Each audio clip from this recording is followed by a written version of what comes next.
Doon ka sa tao na hinding-hindi napapagod na mahalin ka. Despite sa layo nyo, despite sa dami ng away nyo, at despite sa mga indifferences nyo sa buhay. Doon ka sa tao na handang makinig sa'yo all the time. Yung i-comfort ka, papakinggan lahat ng mga sumbong mo, hinaing mo, at yung mga reklamo mo sa buhay.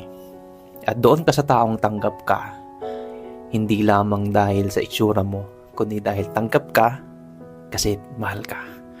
Doon ka sa tao na kaya kang ilaban sa lahat ng hamon sa buhay, na kahit kayo kalaban ng buong mundo, hindi kayo iiwan. Doon ka sa tao na kahit anong sinasabi ng iba, hindi niya pinapakinggan dahil lang mahalaga relasyon nyo at kayo. Doon ka sa taong madiskarte at masipag dahil ang ibig sabihin lang yan, inspired siya sa'yo at gusto niyang iparanas at iparamdam sa'yo ang masagana at masarap na buhay. Doon ka sa tao na kahit magkalayo kayo ay hindi siya gumagawa ng kalokohan na ikakasira ng tiwala nyo at ng relasyon yung dalawa.